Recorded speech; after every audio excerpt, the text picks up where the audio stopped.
आइए जानते हैं आज की कुछ प्रमुख अंतर्राष्ट्रीय खबरों को, लेकिन उससे पहले एक नजर आज की हेडलाइंस पर।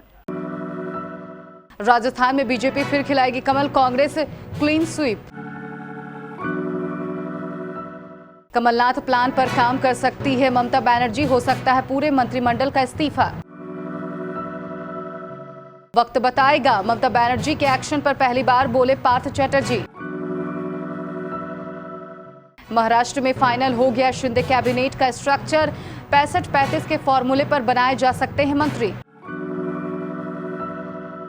स्कूलों में फ्राइडे ऑफ पर क्यों मचा है बवाल, जानिए। वायुसेना का MiG-21 लड़ाकू विमान क्रैश, हिमाचल का पायलट शहीद। भारत का दाव, मुंह ताकते रह गए चीन, ईरान, पाकिस्तान। तालिबान ने काबुल में दिल्ली के लिए बिछाया रेड कारपेट। रॉकेट बन गया टाटा ग्रुप का यह शेयर, निवेशकों में शेयर खरीदने की मची होड़। समंथा ने खरीदा हैदराबाद में एक्स हस्बैंड का घर, जुड़ा है इमोशनल बॉन्ड।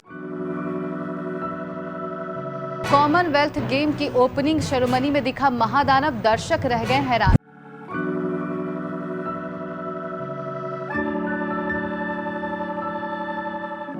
दो 2024 में लोकसभा चुनाव होने वाले हैं, इसकी तैयारियां शुरू हो चुकी है। देश के अंदर तमाम मुद्दे पर जिन पर यह चुनाव लड़ा जाएगा, विपक्ष भी इसके लिए तैयारियां कर रहा है। हालांकि अब तक महागठबंधन में कौन कौन सी पार्टियां शामिल होंगी ये तय नहीं हुआ है। हो सकता है कि यूपीए अकेले ही चुनाव लड़े या फिर महागठबंधन के तहत कई पार्टियां मिलकर चुनाव लड़े। अगर सभी चुनाव हुए तो फिर किसकी सरकार बनेगी? पश्चिम बंगाल की सियासत में पार्थ चैटर्जी और उनसे जुड़े शिक्षा घोटाले ने मुख्यमंत्री ममता बनर्जी की टेंशन बढ़ा दी है।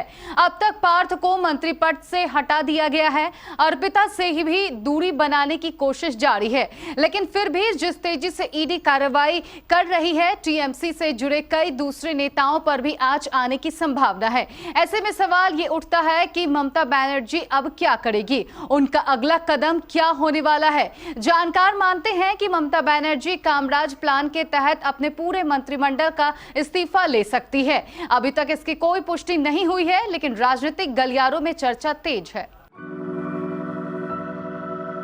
शिक्षा घोटाले की वजह से अपना मंत्री पद गंवाने वाले पार्थ चैटर्जी ने पहली बार इस पूरे विवाद पर अपनी प्रतिक्रिया दी है। जब उनसे पार्टी के इस फैसले के बारे में पूछा गया तो उन्होंने सिर्फ इतना ही कहा कि वक्त ही बताएगा।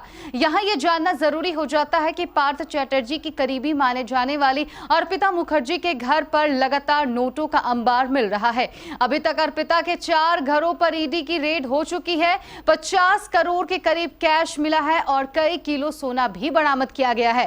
पार्थ पूछताछ में जरूर कह रहे हैं कि उन पैसों से उनका कोई लेना देना नहीं है, लेकिन अर्पिता कबूल कर चुकी है कि वो सारा पैसा पार्थ चैटर्जी का ही है।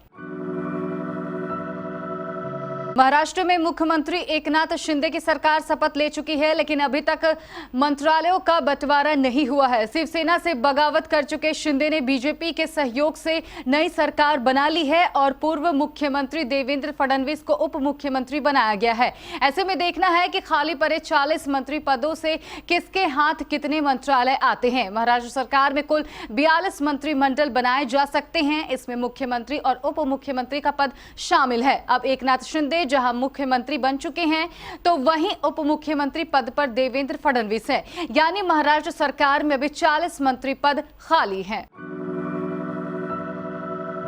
छुट्टी के दिन को लेकर नया विवाद खड़ा हो गया है। बिना किसी सरकारी निर्देश के झारखंड और बिहार के स्कूलों में रविवार के बजाय शुक्रवार को छुट्टी दी जा रही है, जबकि रविवार को स्कूल खोले जा रहे हैं। झारखंड के जामताड़ा के बाद अब दुमका जिले के 33 स्कूलों में शुक्रवार को साप्ताहिक छुट्टी का मामला सामने आया है। वहीं बिहार के किशनगंज में ऐसे स्कूलों की संख्या 37 बताई जा रही है। इसकी सूचना मिलती है, राज्य सरकार हरकत में आई और जांच के आदेश दिए हैं। राजस्थान के बाड़मेर में बुधवार रात करीब 9 बजे प्रशिक्षण उड़ान के दौरान भारतीय वायुसेना का MiG-21 लड़ाकू विमान दुर्घटनाग्रस्त हो गया। हादसे में विमान में सवार दोनों पायलट शहीद हो गए हैं। इसकी पहचान हिमाचल के मंडी जिले के संधोल के विंग कमांडर मोहित राणा और दूसरे जम्मू के पायलट लेफ्टिनेंट अद्वितीय बल के रूप में की गई है। मोहित इस विमान को उड़ा रहे थे। विदेश मंत्री एस जयशंकर उज्बेकिस्तान की राजधानी ताशकंद के 2 दिवसीय दौरे पर हैं। वह शंघाई सहयोग संगठन के विदेश मंत्रियों के सम्मेलन में भाग लेने के लिए यहां पहुंचे हैं।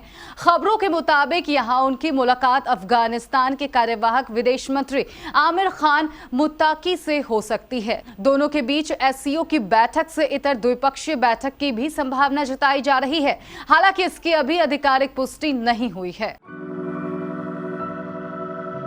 एक्स स्टॉक स्प्लिट होने के बाद से यह शेयर लगभग 10% तक चढ़ गया है।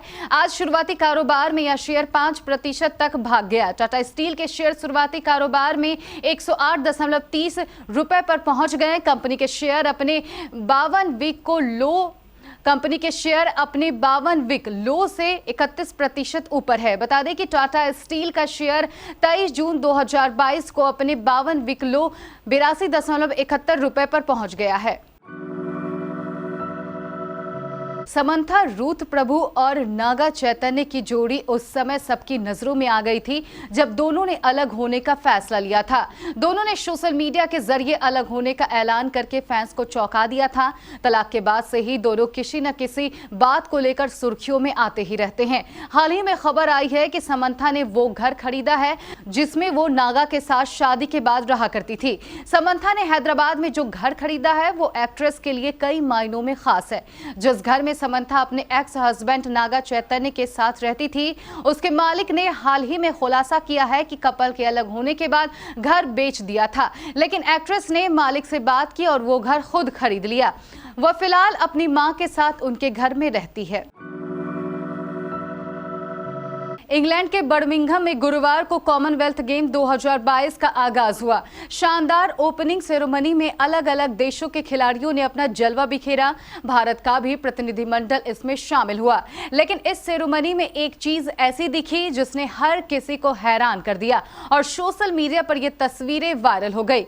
दरअसल यहाँ एक हरे रंग का स्लग देखने को मिला। यह असली नहीं था बल्कि एक कार्टून था। महाबली घोंघे को देखकर हर कोई हैरान था। सोशल मीडिया पर भी लोगों ने सवाल किए हैं कि आखिर यह क्या है और क्यों है।